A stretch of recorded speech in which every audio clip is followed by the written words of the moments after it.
The evening sun dipped low behind the rugged hills, painting the sky in shades of orange and crimson. The lonely cowboy sat on the edge of the wooden porch, his worn boots dangling over the side, his eyes tracing the horizon as if searching for something he couldn't name. He had spent years riding these lands alone, the weight of solitude pressing down on him like the saddle he carried every day. And now, tonight, everything felt different. The soft creak of the cabin door made him turn. She stood there, the young bride, her eyes wide with a mixture of fear and hope. Her hands clutched the edges of her shawl, trembling ever so slightly, and the dim light from inside the cabin cast a warm glow across her face. "It hurts," she whispered, her voice trembling. "It's my first time tonight." The cowboy felt a pang of something deep in his chest, an ache of tenderness he had never allowed himself to feel before. He rose slowly, careful not to startle her, and approached her with a calmness that belied the storm he felt inside.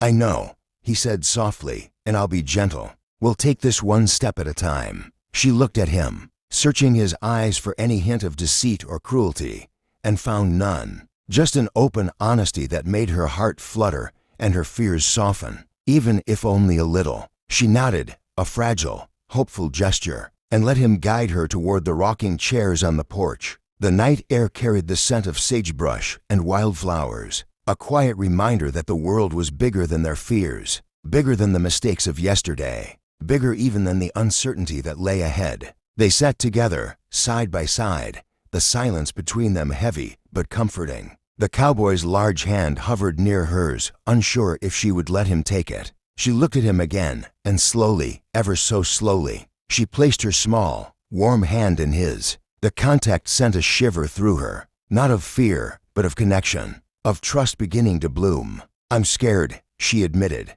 her voice barely audible above the whispering wind. "I know," he said, squeezing her hand gently. "It's okay to be scared. There's nothing we have to do but sit here and breathe, together." Time seemed to slow as the stars began to pierce the darkening sky, twinkling like tiny candles scattered across a velvet canvas. She rested her head against his shoulder, feeling the steady rhythm of his heartbeat. And for the first time since she had arrived in this lonely town, she felt a strange comfort. The cowboy's presence was like a shield, a promise that whatever came next, she wouldn't face it alone. He didn't rush her. He didn't try to force words or actions. Instead, he spoke softly about his life on the range, about the lonely nights and long rides, about the wind that carried stories across the plains. She listened, entranced, her fear slowly melting into curiosity, then trust, then a quiet warmth she couldn't quite name.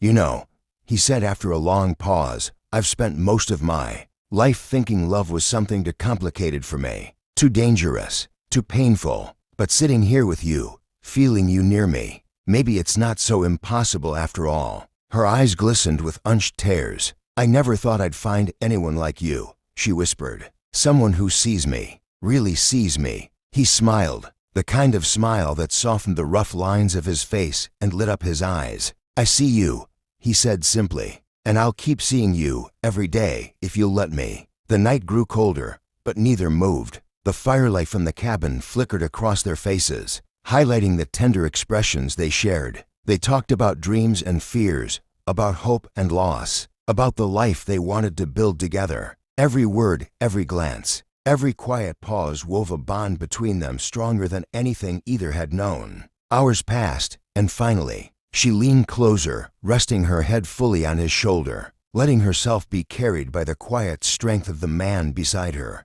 The pain she had feared was still there, lingering in the edges of her heart, but it was no longer alone. It had been met with patience, care, and respect, a promise that she wouldn't have to face the unknown by herself. The cowboy tightened his arm around her, a protective embrace that spoke volumes without a single word. "We'll face it together," he murmured. "Every step, every challenge, every first time. You're not alone anymore." And in that moment, under the wide expanse of the star-strewn sky, two lonely hearts found solace in each other. It wasn't about rushing, or yielding to fear, or even understanding everything. It was about trust, and patience, and the quiet, unspoken vow that neither would ever be lonely again. The bride lifted her head slightly, brushing a strand of hair from her face, and met his gaze. "Thank you," she whispered, for seeing me, for being patient with me." He chuckled softly, the sound warm and comforting. "No need to thank me," he said. "You've already given me the greatest gift, your trust.